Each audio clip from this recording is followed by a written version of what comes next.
Welcome to This Podcast is Making Me Thirsty, the number one destination for Seinfeld fans. This is Two Up and Two Down. Here's our producer, Chris, to start us off. Welcome back, everybody. Another episode of Two Up and Two Down. And today we're going with the season 3 episode, which I think is also one of the classic Seinfeld episodes, the Limo. So, Tony, let's go to you. What do you got for your first up? The Limo, season 3, Larry Charles. This episode obviously has a soft spot. We'll get there, but season 3, the Limo. Here we go. 2 ups, 2 down. My first up. Listen, folks, we talk about this a lot. We talk about how, if you were watching it live as it was happening, you get a different feel for these episodes. And if you kind of watched in reruns and it kind of staggered, if you will, out of order, you don't get the same punch with these episodes as you may have if you were watching them live one after the other. And when you started watching this live, you start watching a new show, you want it to get better each time, or you want to keep interested. Oh, I'll go back to that. It was good. Let me watch the next episode, right? What keeps you going? This is one of those ones that this is right after The Boyfriend, which was an all-timer. O'Hara likes to talk about that as a launching pad, put it on the map. They come right back with the Limo to keep everyone still watching, because this episode delivers on all cylinders. My first up, and again, this is a point that you all need to understand. We haven't met Estelle yet, and George calls her from the limo, and to me, that's my first up. Is so excited. He's in the limo. They're like little kids. I'm gonna call my mother. He says, "Alex, let me tell her how. Guess where I am? I'm in a limo." And he goes brings her right down. She just brings her right down. I'm not gonna tell you. And you could hear Estelle on the other end, and you haven't even met her yet, right? Now that you've met her, if you're watching this in reruns, okay, it probably is even fun.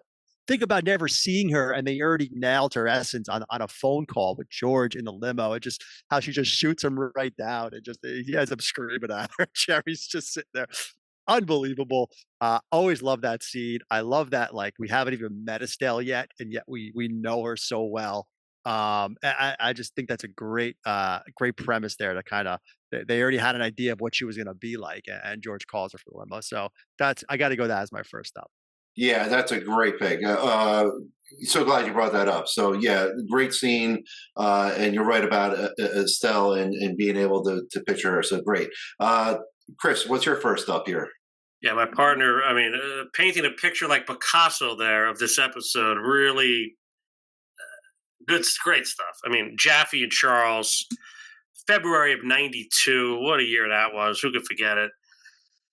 And, he made some good points about them being children. And for me, this line, how they could have came up with any line.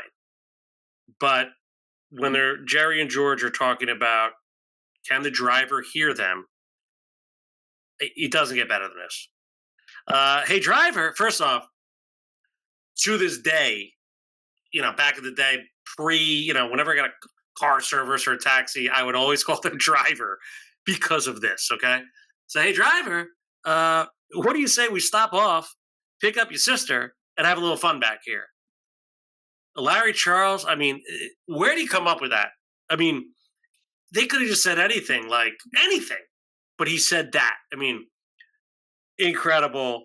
A line I use all the time if I'm ever in a limo, right? But for sure, and everyone knows what you're talking about. So just that adolescence, that line.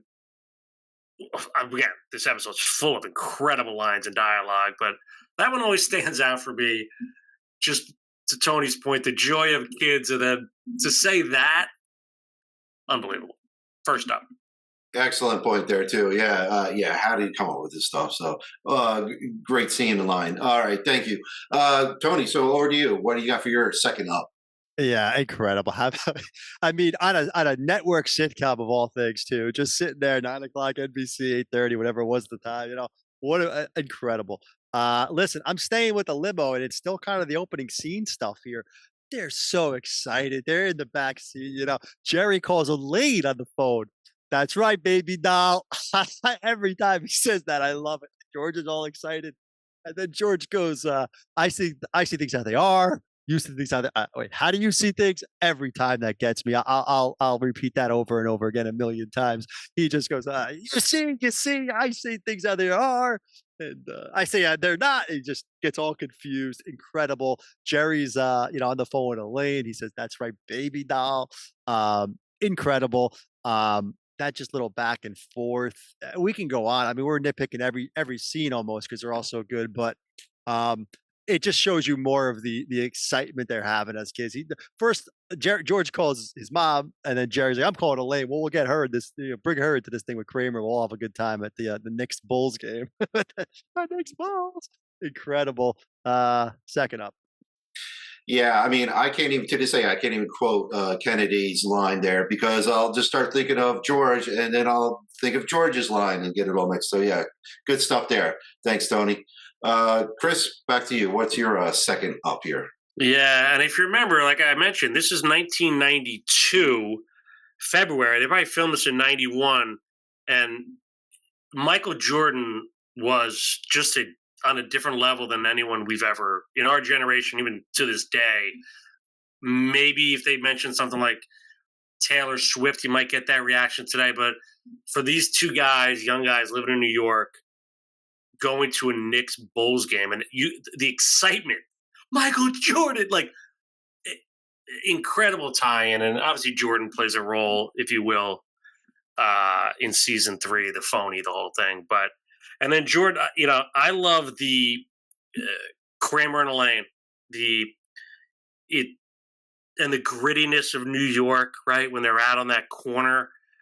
I mean that set compared to the later years where it didn't look like anything like New York was really great, and just them talking about Michael Jordan. I've always seen him on commercials, and then Kramer does the whole 360. I mean, unbelievable stuff.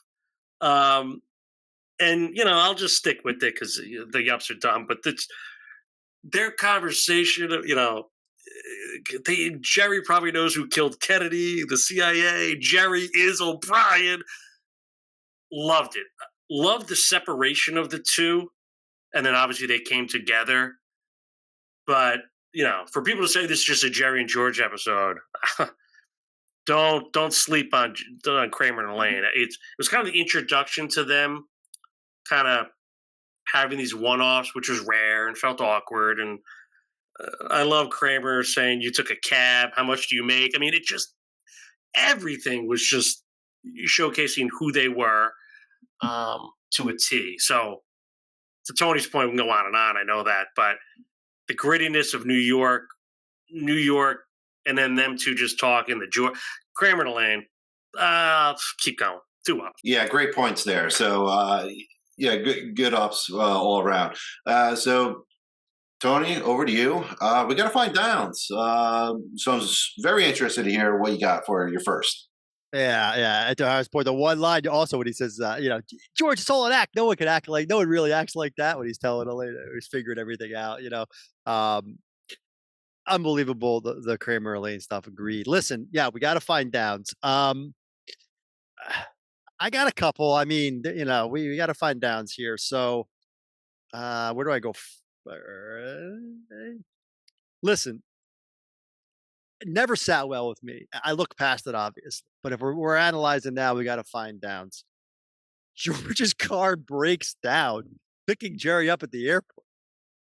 That's how this whole thing starts. Like, what? What is that? He's on his way to the airport. His car breaks down. What did you get in a cab and then go to the airport and then tell Jerry, my car broke down, but I'm here for the pickup? But like, how are they going to get home if it was? I don't know. They could have just had the two of them coming off the airplane together. I mean, that's one way to solve this weird thing in my head that doesn't make any sense. They've gone in flights before to shows. George and Jerry have gone together. Um, I don't know. I guess looking at it now, like you said, early '90s, what else is he going to do? There's no cell phones. How else? He had to keep going. He had to plug on. Talking myself into it. It makes sense. I get it. Um, so yeah, is it really a down? I don't know. Maybe it shows that it's an up because it shows George's loyalty to Jerry to kind of make sure he plows on. But the way I think it's just the way they talk about it that was odd to me. How George just kind of slips it in, like, yeah, my car's a piece of crap. It broke down. Like I would have thought maybe giving George more there to show his, I'm still here for the pickup kind of thing, like they kind of do at the airport. Like I made it here, like something where they made that into more of a story rather than just glossed over. It seems like an odd thing to gloss over to me. It's kind of a big thing. Like the guy's car breaks down at the Grand Central Parkway. He gets a cab to take him to the airport.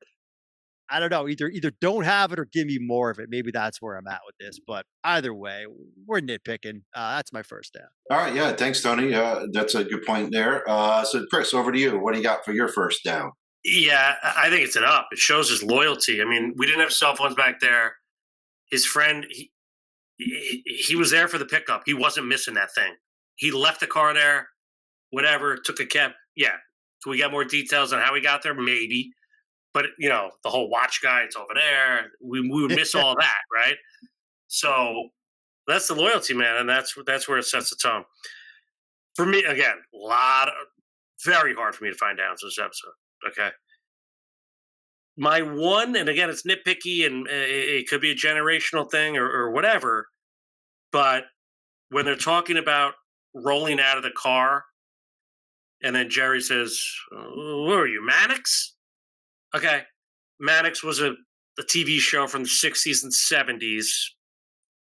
Okay, I thought what they could have done, they could have used Hunter. Okay, made a little more of our time, or even John McClane. But I guess that's Larry Charles. That's him to a T. He's gonna bring stuff in the back or take things back, but I don't think it didn't resonate with me. Not to say it didn't resonate, but it didn't resonate with me. So at the time, I don't know who Mannix was, this old TV show, but so that's my nitpicky, but first down. All right, thank you, Chris. And so, Tony, back to you. What do you got for your second down here? Yeah, I actually like the Maddox line. I'm a big proponent of if a reference doesn't land, it's on the audience. So references are for, like you said, Larry Charles put it in because Larry Charles wanted it in, and I respect it. But like you said, we're nitpicking. And my second down, I'm now I feel like I have two written down here. One's kind of a cop out, so I'm not going to use it. I'll use a legit one because it always bothered me. George gets out of the limo and then someone just yells, "It's O'Brien." And then they go after him. Like, again, maybe a continuity thing. Nobody knows what O'Brien looks like. It's just a limo that pulls over to the side of the road. We don't know that that's O'Brien's limo. It just is an odd thing that they just call that out and start attacking the limo. Give me something that at least gave that away, that like they knew it was O'Brien's limo somehow, but to just yell, "It's O'Brien" when they see George, to me, when they've already established no one knows what he looks like, it's a little bit of a continuity miss. It always kind of irked me a little bit. I felt bad for George on that one. He just got short end of the stick. They just kind of assumed it was him. But listen, again, we're finding odd downs. My other down was going to be a cop out, so I wanted to at least give something to happen in the episode. So that's my second down is the George getting tipped off that he actually is O'Brien. Yeah, that's a good point. All right, thanks, Tony. Chris, your second down, please. Yeah, it's interesting, and I'm trying to defend it, but maybe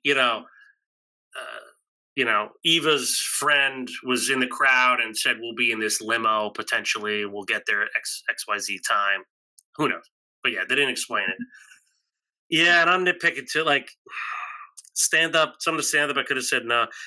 This kind of bothered me a little bit. And people are going to say, "Oh, it's funny, whatever." But when Jerry's talking about that he grew up in Dublin, but he moved here when he was 18, he would still have the Irish brogue, the accent. It doesn't make sense. He mentions the accent. Oh, right on the border, but like, just say you moved when you were 5, and then you would get he'd have his New York accent. Little nitpicky. But hey, if we're going that continuity line, like that doesn't really add up either. Dude, the guy had a gun to his head. The guy could have blown Jerry's head off for that stupid comment, right? Just a thought. Slight down. No, I could agree with that one too. So thank you. So now we're going to wrap it up. Going with the grades now. Tony, over to you. What do you Yeah, got? I can never do an Irish bro, but the Pete, he says, Jerry, later on, does Irish Scottish, what's the different lassie? He loves doing that Irish brogue, and he can't do it at all. It's great. Listen, my other down was going to be stand up related as well, because I don't love the ending monologue at the casual Heil, but I'll just throw that out there. Um, listen, the limo, we've been kind of being this is one of those episodes that at times I've called this my favorite episode of all time. I mean, just it epitomizes everything we love about Seinfeld. The hijinks, just the pure joy and excitement of getting that limo. I mentioned Michael Jordan in their garden, they're going crazy. I mean, they're not acting at that point. You could see Jason and Jerry are just laughing their asses off, so excited they're going to go see Jordan. O'Hara touched on it, but yeah, give Kramer and Elaine credit on that scene. We talked to the lighting director, I believe, about that scene, how it was lit and all that darkness and the rain and It was everything. pouring rain. It was literally pouring rain while we were doing this with the actors under umbrellas and stuff. And so I said, "Let's do this. Let's get everything blocked, and we'll get everything lit. And then when this lets up, we'll just go." And we did, and it worked. And plus I had this beautiful wet down of the whole back lot of Paramount, it was great. I couldn't have been any luckier. That was probably one of the luckiest moments of my life as a cinematographer, was having all that happen. And it worked. It was my first episode. But as far as Seinfeld goes, oh God, I still think that's still one of my favorite shows. My favorite episodes is the limo, just because how it looks. We had that wet down, that God-given wet down. It just sparkled. I believe you're right. Aside from the cafe, which was a chance meeting at Babu's, this is Kramer and Elaine's first, the two of them together, just the two of them, I believe. He hugs her real good. I won't let him get you. How much money you make, he says to her. She takes a cab. I mean, up and down. The sister line alone that O'Hara mentioned. I mean, the call to Estelle. We didn't even mention Kraus, the end scene. That's one of my ups I didn't get to. The gun going back and forth. They're just they're all of them talking back and forth. So just they got caught up in this thing they didn't know they were getting into. I mean, all that said, the limo is an A plus. There's no way around it. If there's going to be an A plus given, this is where it's going. This is why we love season 3. If you don't like the limo, then I don't know what to tell you. Limo is an A plus. I can't really say much more about it than I already have. So that's my grade. Yeah, thank you, Tony. Yeah, absolutely, I agree with that. So well deserved rating there. So, Chris, over to you. What do you got for your grade here? Yeah, I mean, O'Brien and Murphy. I mean, these two guys get off the plane. Well, get off the plane, and like children would. Hey, can we get away with something? I mean, and I have a feeling that, and Jaffe talked about it. He used to do that with Larry. He'd have a fake sign at the airport, the whole thing. And Larry was coming to Cleveland so I got word through the Kerry campaign. They said, "Oh, Larry David's coming to Cleveland. We need someone to pick him up at the airport." And I was like, I'll pick him up. I mean, I haven't seen Larry in a few years. So I get there, and I couldn't resist. I held up a sign, "O'Brien." And I waited and Larry gets off the private plane, and he walks down, and he sees the O'Brien sign, and he chuckled for a second, and he didn't realize it was me. I had grown a beard in the interim, and he hadn't seen me in the beard, and then he does a double take. He goes, "Mark." Yeah, but it was like life imitating art, imitating life, or I don't know what. Check out his interview. He was a big part of this one. Eva, she's a friend of the show. You'll hear from her. Unbelievable. The Big Game. I love the name of the book. Look Like an O'Brien. George reading the first the speech that Eva gives him, and I love Jerry. You're not going to open with that, are you? I mean, just ba-bang, ba-bang, ba-bang, and then even just the sensuality, if that's a word, of Eva on George. I mean, and again, George, early 30s, he's a guy, right? Yeah, but she's a sexy Nazi, right? Like at the end of the day, all that other stuff doesn't even matter. He's just a guy who wants to get a girl. He's a guy that just wants to see Michael Jordan play. He's a guy that just wants to have fun with his friend. And that's what this show is all about. To Tony's point, you don't like this show, don't watch any others. It's an A+. If I can give it higher than an A+, I would. That's how good the Limo is. Larry Charles at his best. Everything that's right with comedy is in this show, and all four on every cylinder. 2 guest stars that shined. Shit, Jodie Baskerville is throwing. I even like the kind of how they did the newscast to just have a build up of everything around New York, and it was just a really powerful episode. So, hands down an A+. If not a top 1, top 2, top 3 episode, any way you shake it. So, bravo. Yeah, and that's season 3 for you. That's like you said, it's one of our favorite seasons of all time. So yeah, thank you guys, and of course, A+ is all around for the Limo. We'll see everybody on the next one. Thank you.